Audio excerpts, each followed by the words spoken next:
2.1 है discovery of सब atomic particle. सब एटॉमिक पार्टिकल क्या होता है ये हम लोग पहले देख चुके कि इलेक्ट्रॉन, प्रोटॉन और न्यूट्रॉन सब एटॉमिक पार्टिकल है।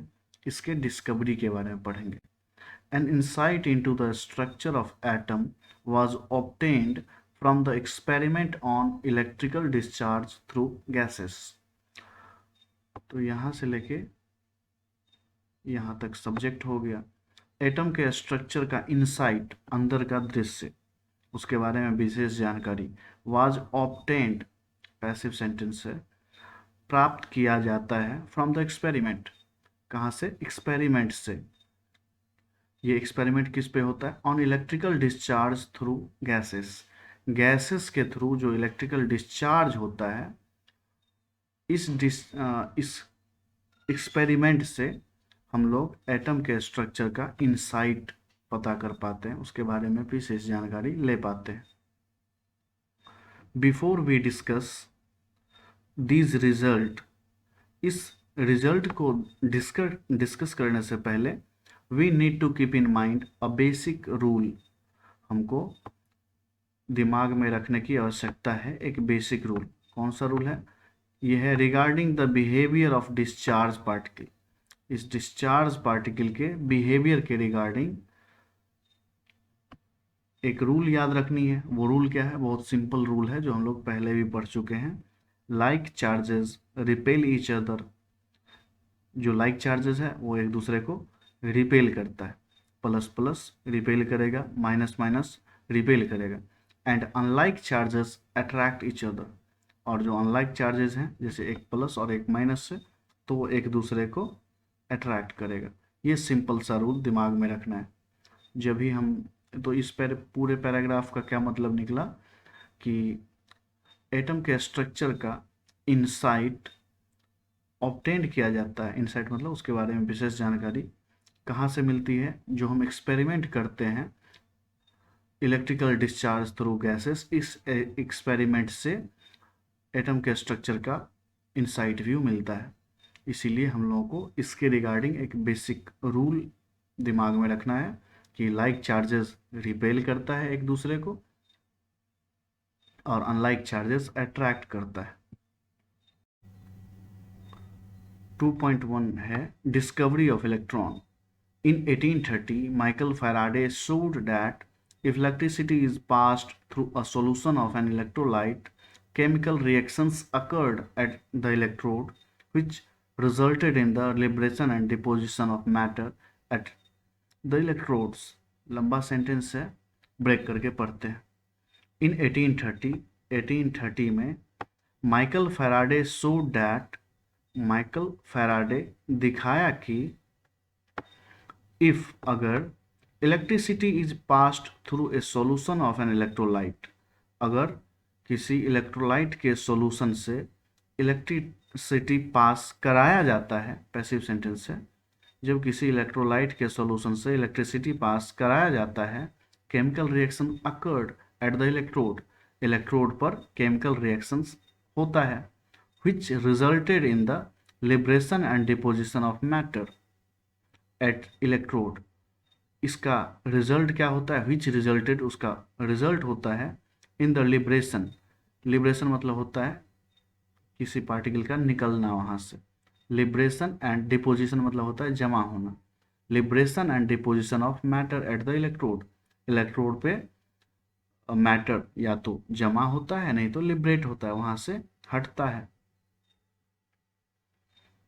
He formulated certain law which you will study in class 12। तो माइकल फैराडे कुछ बेसिक लॉ प्रपोज्ड किए, फॉर्मुलेट किए, जिसको हम लोग 12th क्लास में पढ़ेंगे। These results suggested the particulate nature of electricity। यह रिजल्ट क्या सजेस्ट करता है?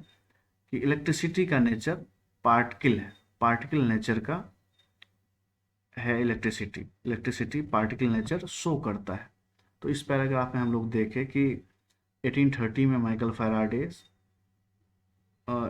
एक फॉर्मूला दिए, फॉर्मुलेट किए वो, कि जब किसी इलेक्ट्रोलाइट से इलेक्ट्रिसिटी पास करवाते हैं तो उसके इलेक्ट्रोड पे या तो मैटर डिपॉजिट होगा या तो लिबरेट होगा, जिसको हमें डिटेल में 12th क्लास में पढ़नी है।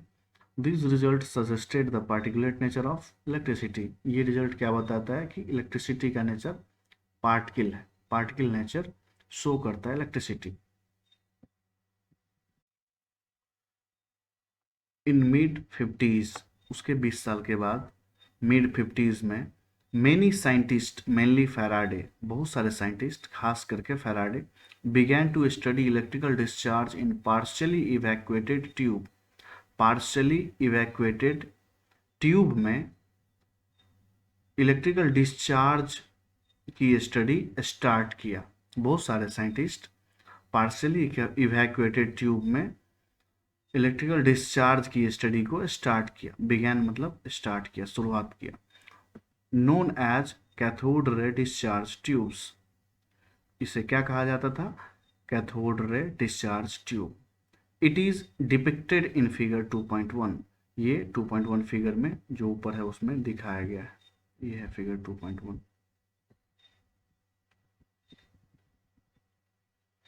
A cathode ray tube is made of glass containing two thin pieces of metal.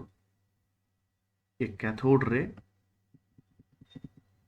एक ट्यूब है जो बना होता है ग्लास का, कंटेनिंग उसमें होता है two thin piece of metal, दो थिन मेटल के पीस होते हैं।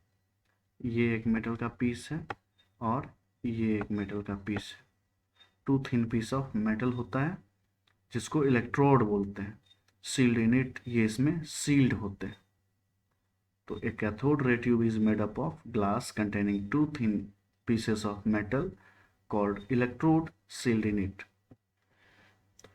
The electrical discharge through the gases could be observed only at very low pressure. इसके साथ प्रॉब्लम ये है कि इलेक्ट्रिकल डिस्चार्ज हम कब ऑब्जर्व कर सकते हैं? इस गैसेस के थ्रू इलेक्ट्रिकल डिस्चार्ज कब ऑब्जर्व कर सकते हैं? जब प्रेशर बहुत लो हो and at very high voltage, और वोल्टेज बहुत ज़्यादा हो। तो ये दो कंडीशन हो गए कि इलेक्ट्रिकल डिस्चार्ज कब ऑब्जर्व कर सकते हैं? जब प्रेशर बहुत लो हो और वोल्टेज बहुत ज़्यादा हो। The pressure of different gases could be adjusted by evacuation of the glass tube. अलग अलग गैस का प्रेशर एडजस्ट करने के लिए यहाँ पे एक डिस्चार्ज पॉइंट लगाना होता है। यहाँ इवैक्यूएट करते हैं यहाँ से टू वैक्यूम पंप, यहाँ से वैक्यूम पंप से प्रेशर को कम किया जाता है। यहाँ से गैस निकलेगी तो अंदर का प्रेशर कम हो जाएगा। तो इसलिए यहाँ पे लिखा है the pressure of different gases could be adjusted by evacuation of glass tube when sufficiently high voltage is applied across the electrode. जब इस इलेक्ट्रोड के अक्रॉस, जब ये कैथोड और एनोड जो इलेक्ट्रोड है इसके across sufficient voltage, high voltage apply करेंगे,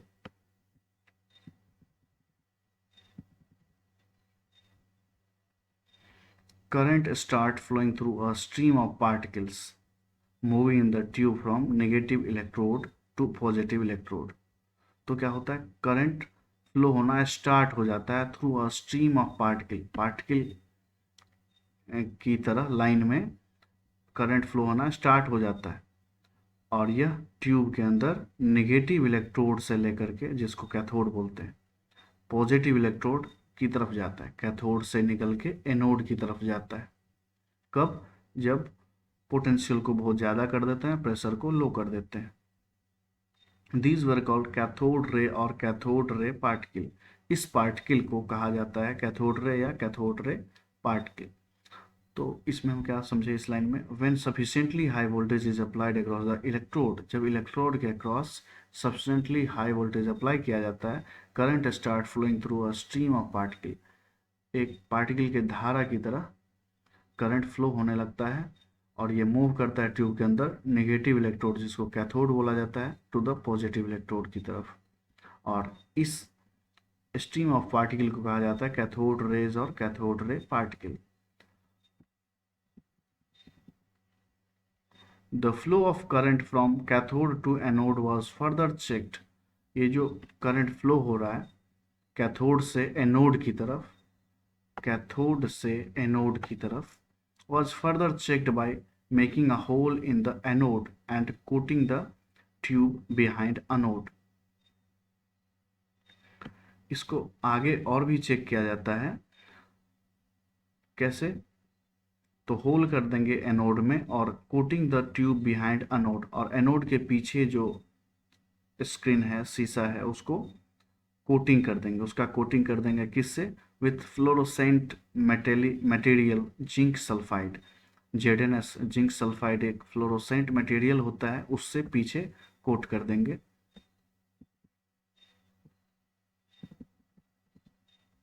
जो इस फिगर में दिखाया गया है।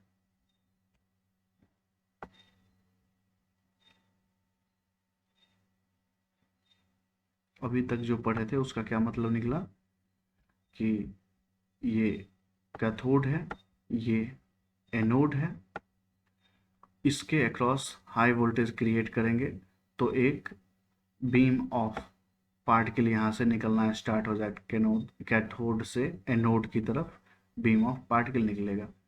इसको कैथोड रे बोलते हैं। फर्दर इसको आगे चेक किया जाता है। ये एनोड को पोरस कर दिया जाता है, इसमें होल कर दिया जाता है और इसके पीछे ग्लास पे कोटिंग कर दी जाती है जिंक सल्फाइड की, ताकि जब ये रे यहाँ से पास करेगा तो यहाँ से टकराएगा नहीं, सीधा अंदर अगर हिट किया तो ये फ्लोरोसेंट कोटिंग चमकेगा और ऐसे हम कितने पार्टिकल यहाँ पे आए, यहाँ से यहाँ आए, वो हम काउंट कर सकते हैं। When these rays after passing through anode, क्योंकि एनोड में होल है अब, तो एनोड से पास कर जाएगा, strike the zinc sulphide, zinc sulphide को स्ट्राइक करता है, जिंक सल्फाइड की कोटिंग को स्ट्राइक करता है। A bright spot is developed on the coating, उस कोटिंग पे एक ब्राइट स्पॉट डेवलप होगा। यहाँ से जब इसको हिट करेगा तो यहाँ पे ब्राइट स्पॉट डेवलप होगा।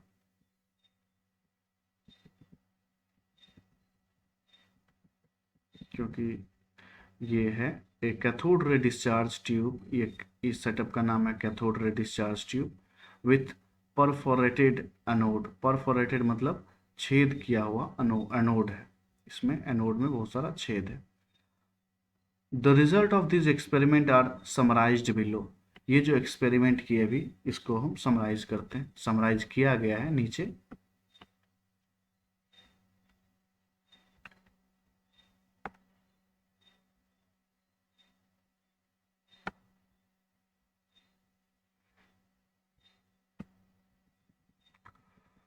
फर्स्ट पॉइंट है the cathode ray start from cathode and move towards the anode.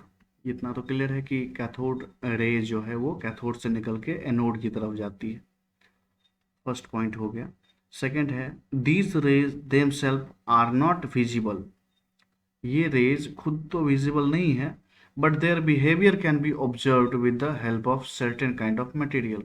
लेकिन इसके बिहेवियर को ऑब्जर्व किया जाता है with the help of certain kind of material. वो मटेरियल कौन सा है? फ्लोरोसेंट और फास्ट फ्लोरोसेंट मटेरियल है। इसके हेल्प से हम उसके बिहेवियर को ऑब्जर्व कर सकते हैं। Which glow when hit by them. जब ये कैथोड रे इसको हिट करेगा तो ये ग्लो करने लगेगा। ये जिंक सल्फाइड की कोटिंग जो पीछे किए थे, इस कोटिंग को जब वो हिट करेगा तो ये ग्लो करने लगता है। टेलीविजन इसका एक प्रैक्टिकल एग्जांपल है कि television picture tubes are cathode ray tubes. ये टेलीविजन पिक्चर जो पहले होता था वो उसमें कैथोड रे ट्यूब हुआ करता था। Are cathode ray tubes and television pictures result due to fluorescence on the television screen. और टेलीविजन स्क्रीन पे फ्लोरोसेंस लगी होती थी। अगर ये स्क्रीन है तो फ्लोरोसेंस लगी रहती थी और यहाँ से कैथोड रे यहाँ से पास करता था, और जब यहाँ पे ये स्ट्राइक किया तो ये वाइट स्पॉट दिखता था। स्पॉट दिखने की वजह से ये स्क्रीन चमकता था और पिक्चर दिखती थी। And television picture result due to fluorescence on the television screen coated with certain fluorescent और फास्फोरोसेंट मटेरियल। क्या बताया कि television pictures tube are cathode ray tube, cathode ray tube होता है। And television picture result, television पे picture किसका result है? Due to fluorescence on the television screen, उस टेलीविजन के स्क्रीन पर फ्लोरोसेंस होता था, कोटेड विथ सर्टेन फ्लोरोसेंट और फास्ट फ्लोरोसेंट मटेरियल का कोटिंग होता था, जिसकी वजह से हम पिक्चर देख पाते थे। थर्ड पॉइंट है, in the absence of electrical और मैग्नेटिक फील्ड, अगर हम इस कैथोड रे के अक्रॉस में ना तो कोई इलेक्ट्रिकल फील्ड न डालें ना ही कोई मैग्नेटिक फील्ड डालें, दिस रे ट्रैवल इन स्ट्रेट लाइन, तो ये स्ट्रेट लाइन में ट्रैवल करेगा। तो ये इसका सेकंड समरी हो, थर्ड समरी हो गया कि in the absence of electrical और magnetic field the rays travel in straight line, straight line में रेज ट्रैवल करेगा। फोर्थ है, in the presence of electrical और मैग्नेटिक फील्ड, अगर हम इलेक्ट्रिकल और मैग्नेटिक फील्ड अप्लाई कर दें, the behaviour of cathode ray are similar to that expected from negatively charge particle, तो इसका बिहेवियर कैसा होगा, बिल्कुल वैसा होगा जैसा हम नेगेटिव चार्ज पार्टिकल के बिहेवियर को एक्सपेक्ट करते हैं। इसका मतलब ये हुआ कि हम लोग जानते हैं कि अगर ये कोई नेगेटिव चार्ज पार्टिकल है और यहाँ पे इलेक्ट्रिकल फील्ड अप्लाई करना है, तो यहाँ पे पॉजिटिव डाल दिए और इधर कोई अगर नेगेटिव प्लेट है, तो ये ऑब्वियसली अगर नेगेटिव चार्ज पार्टिकल है तो इधर बेंड होगा। तो ये इसका कॉमन कैरेक्टरिस्टिक्स है। फिर और भी फिजिक्स में हम लोग पढ़े हैं कि अगर कोई चार्ज पार्टिकल मैग्नेटिक फील्ड में जाता है तो उसकी तरफ उस पर एक फोर्स लगती है, उसका डायरेक्शन क्या होता है, तो ये फिजिक्स में पढ़ना है कि उसका डायरेक्शन किधर है। तो इसमें हम सिंपली समझेंगे कि अगर हम इलेक्ट्रिकल और मैग्नेटिक फील्ड अप्लाई किए तो ये कैसा बिहेवियर शो करता है, जैसा एक negatively charge particle behaviour show करता है वैसा ही बिहेवियर ये कैथोड रे शो करता है। ये सजेस्ट करता है, इस एक्सपेरिमेंट से ये पता चलता है कि cathode rays consist of negatively charge particle, क्योंकि अवश्य ही ये कैथोड रे जो है वो नेगेटिवली चार्ज पार्टिकल रखता है उसमें, कॉल्ड इलेक्ट्रॉन, उसको इलेक्ट्रॉन कहते हैं। इसका मतलब कैथोड रेज में नेगेटिवली चार्ज पार्टिकल होता है, इस चार्ज पार्टिकल को हम लोग इलेक्ट्रॉन बोलते हैं। तो ये बहुत इंपॉर्टेंट पॉइंट हो गया। इस एक्सपेरिमेंट से क्या पता चला कि अगर हम किसी कैथोड रेज को इलेक्ट्रिकल और मैग्नेटिक फील्ड में से पास करवाते हैं, जब उसको इन द प्रेजेंस ऑफ इलेक्ट्रिकल और मैग्नेटिक फील्ड जब ये पास करता है तो इसका डेविएशन ऐसा होता है जैसा कि नेगेटिवली चार्ज पार्टिकल से एक्सपेक्ट किया जाता है। इसका मतलब क्या हो गया कि कैथोड रे में नेगेटिवली चार्ज पार्टिकल होता है और इस चार्ज पार्टिकल को इलेक्ट्रॉन कहते हैं।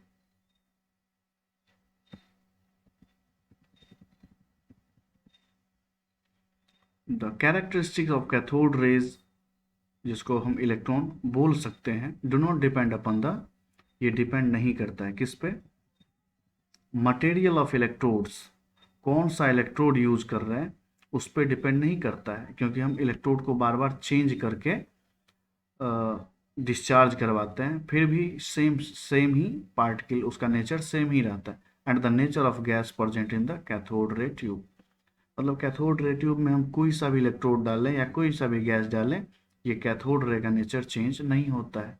इसका मतलब इससे हम बहुत बड़ा कंक्लूजन निकाल सकते हैं। Thus we can conclude that electron are basic constituent of all the atom, कि इलेक्ट्रॉन जो होता है बेसिक कंस्टिट्यूएंट है किसी भी एटम का, मतलब हर एटम में इलेक्ट्रॉन होगा ही होगा। ठीक है।